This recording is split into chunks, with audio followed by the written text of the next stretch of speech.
Are you curious about what the real differences are between a code-built home, a net zero home, and a passive home? We're going to get into that today. So for fun, let's say these three houses walk into a bar. You have your code home, your net zero home, and your passive home. Which one's going to pick up the bill? Which one's going to pay for the heating bill amongst those three houses? Well, the code home, we can be sure, is not going to want to pay for the heating bill. We've all experienced heating bills costing anywhere from $1,500 to $5,000 a year. Quite the range, but the common denominator is it's expensive.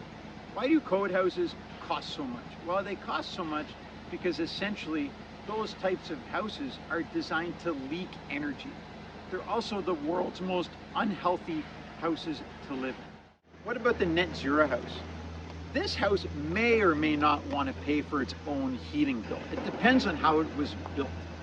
Now, superficially, we all think net zero sounds good. It does sound great, but the energy efficiency, the health of the home may or may not be a good thing. A net zero house is simply a home that produces the equivalent amount of energy as it consumes. That house can be built towards building code standards. It can be built towards passive house standards. Two completely different houses, and you may or may not want to pay the energy bill. Obviously, quite the range. What about the passive home? Should the passive house pay the energy bill? Well, I think like all houses, no one's going to want to flip that bill, but the passive home is probably the only house that's not going to mind paying that bill because it's going to be very low, less than a cup of coffee a day. You have your code house, $1,500 to $5,000. The net zero home can be within that range too. The net zero home can be close to passive. Passive houses, what do they cost to operate? Not just for all the heating energy, but all the cooling energy as well. We're talking homes that cost less than $150 to $300 a year for all operational costs. An extreme cost savings, never gonna have to worry about paying that energy bill. Talking about energy efficiency, low energy versus high energy consumption, what we're really talking about is affordability. This is a conversation about affordability. Also a very important conversation about health, which we'll get into later. But the affordable home is that home that's going to cost the least amount to operate.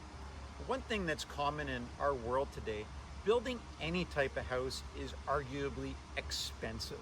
Someone might say, well, sure, the passive home has lower energy, it's a healthier home, but how much does it cost? If no one's going to be able to afford to build a passive home or a better net zero home, well, those homes are not going to be practical to build and live inside.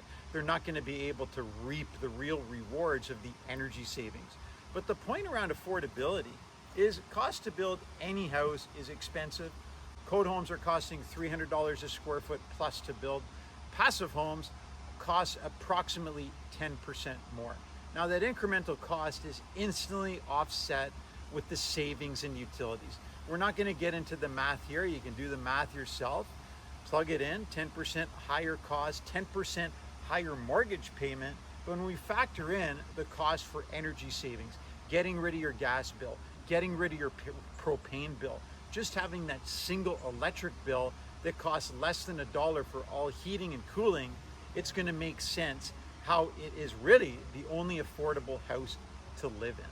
What's the overall point here? Cost of living when it comes to a house is related to two components: cost to build, cost to operate. If the incremental cost to build is instantly offset with the savings and operational cost, there's no cost difference. But passive house has been more commonly known as a cheaper home to live in, and the reason why it's communicated as a cheaper house to live in is because it has compounded savings over the life of the home. A lot of money is going to be saved every single year further down the road. What about health? We would all build a passive home if we understand the health benefits that a passive house has or the unhealthy benefits that a code-built house. Building code houses are essentially built to that lowest common denominator that the government allows. Protects you from your roof falling on your head, but definitely doesn't protect your health. You know, it can be compared with fast food. Cheap, fast, but absolutely unhealthy. Now I'm standing here in front of a garage. This garage is going to be connected to a passive home. And as Alanis Morissette would maybe ask the question, isn't it ironic that a garage connected to a passive home is built the same way as a conventional building. You look at this R10 insulation around the outside of the slab. This is enough continuous insulation for a code house, but not a house that is going to be designed for comfort and health. Your garage or your conventionally code-built home doesn't have enough insulation. It has no fresh air system. It has no thermal bridge protection. It has a massive amount of air leakage where the house is in a constant state of negative depressurization, which sucks a lot of air in anytime an exhaust vent is working. And therefore, it's sucking any toxins that are there within the building envelope itself. If there's any unhealthy outside air conditions, that unhealthy air is coming into your home. We live in our homes approximately 90% of the time in most areas. So it's very important not only to be concerned with the energy consumption, but of the health that the house is working for you, not against you. What about net zero and health? A net zero home we can think of as a house with a balanced diet. It's producing as much energy as it consumes, but it's not necessarily a house that is focused on true efficiency or comfort. So you could be in a house where there's a lot of unknowns. And we do not want to live in a space with a lot of unknowns because that is directly sacrificing your health. Things we need to consider when we're thinking about a healthy home. And the biggest one is probably indoor air quality. A house that protects the air that you breathe. When you think about it, what does health come down to? It comes down to the food we eat, the water we drink, and the air we breathe. It's easy to drink and eat healthy, but what about the air? It's the one single component that's always forgotten about.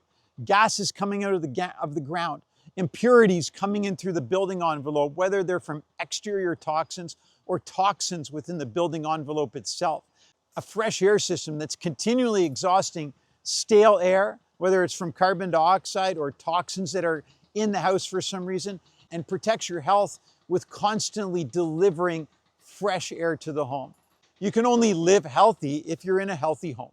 Passive house and health, think of an Olympic athlete where everything is effortless, being on peak nutrition, your immune system, never having to fight drafts, temperature swings, never having to deal with uncomfortable air or living conditions. Wouldn't we all like to live like an Olympic athlete? And you can, being in a passive.